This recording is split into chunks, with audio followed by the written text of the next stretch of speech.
I got my adventure hat on because I'm going on a little bit of adventure. I don't know if you can hear the rain hitting all the leaves behind me, but I thought it might be fun to take a look at what's been going on from the rain from the perspective of us. This is out in the back. This is not quite as bad as I thought it might be. I mean, that's a fair amount of water, but it's not too bad. And it's raining all over everything. But leaves. So it appears as though I'm not alone in wanting to explore all of this. I don't know if you can see, but there's a truck going through all that water down there. That's crazy.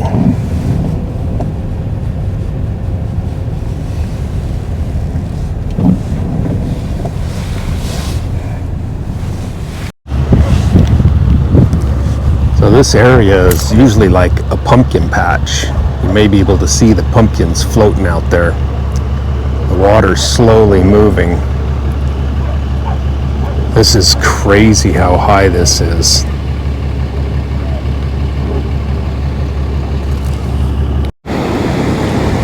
That's an insane amount of water going across the road. I'm sure it's built for that, but it's really hard to say. You can probably hear this water roaring. The natural disasters are a little bit of an attraction, I guess. It's all kinds of people wandering around and parking and going down to the water's edge. It's kind of a fun time, I guess. So they have the bridge closed. I suppose it's because it's too much water for it, not sure. But Snohomish River is pretty full.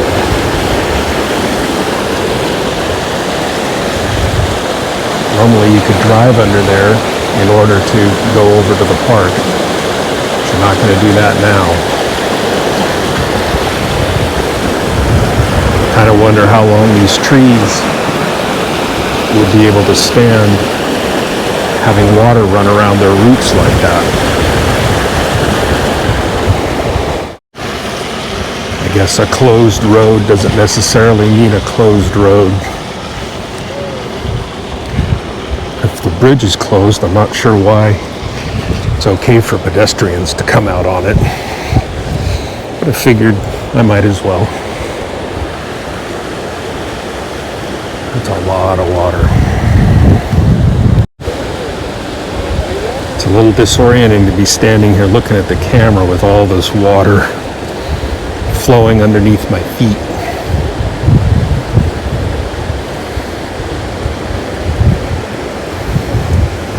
That's where I was just a few minutes ago. Might as well do a little downstream and put me in it. It's a lot going on. There's a lot of people around doing the same stuff. That's Sky River Park over there. You can see it's underwater. You may remember this bridge from adventures that we've done. Yeah. Not going to go very far on that one. Let's go down there. I was just talking to a gal that's a geologist from Alaska. She's been coming out here every day. And she said this has broke loose a lot of beaver dams that were in the way. And that this bridge is usually about 20 feet above the water. So that's a lot. I don't think I'll go any further down this path. You guys might remember that we ran all over this park just exploring and chasing caches and stuff, and now it's all underwater.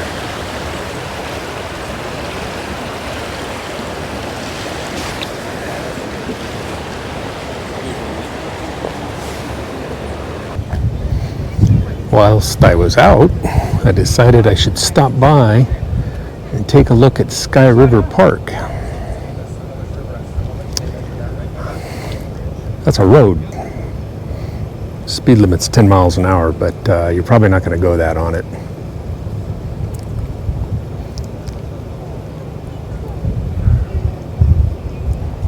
May be able to see right there is the bridge that we were on earlier, or I was on earlier. So right now I'm at the water's edge. So I'm thinking this is probably 3 feet of water at the nearby spaces. Maybe even deeper than that further out. I don't know if you can see, but right there's a little shelter. It's probably a picnic shelter. And there's no picnicking happening there. It's only maybe, the roof's maybe only a foot above the water. So, yeah. For those of you that don't know, Tester Road is the road that runs by the high school. Comes out here into the flats. It's kind of that low point in 522 between Monroe and the bridge. I think I started recording this a little sooner than I needed to. Missed the mark on my turns and where I was oriented from, but road closed. But there's people down here anyhow. I'm going to come down here close so we can see the water. So you can tell by the fact that the yellow line ends right there.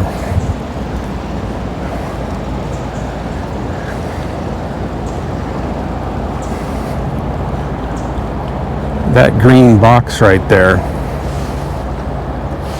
is probably about 3 feet tall. So 2.5 feet of it's underwater. And that over there is normally a great big parking lot where we used to park or park for the Ren Fair. And that's a road. Not much of a road right now, more of a stream. Look at all this. That's a lot of water.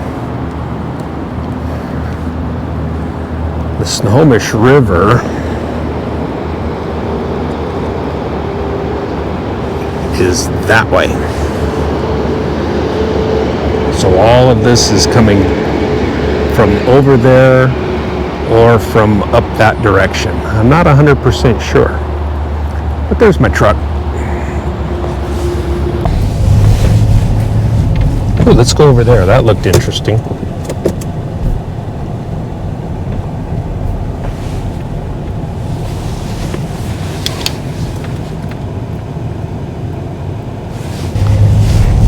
Yeah, it's kind of somebody's driveway, so I decided not to go down there, but there's more of that water out there.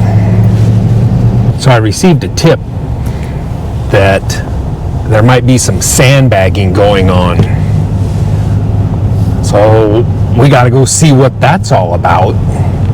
Rumor has it that the soccer fields are going to flood or are flooding. So they're going to sandbag something. I don't know. They can't sandbag an entire set of soccer fields, can they? We'll find out. It's a horrible road. Yeehaw! So I don't really see what might be going on. I do see, there's the gate. Oh, the lock's not hanging free, it's just kind of there. I do see that the city of Monroe is sitting here. So that's, I think, all I know where to go look. Unless I wanted to go over to Snohomish. I don't really want to go over to Snohomish. Like I mentioned earlier, there seems to be a lot of, is it a disaster? Disaster tourism, people going around looking at it, just like me. I'm one of the crowd, nothing unique, but it's still pretty interesting to see. I think we've gone in past years and looked at flooding over in Snohomish, and from the news that looks like exactly the same as what we saw before over by the soccer fields. And when I started this, I couldn't get to where the soccer fields were because of all that water over the roadway. And so the soccer fields must be under, I don't know, 6 feet of water or something like that. That would be, I would think, pretty disastrous for the fields.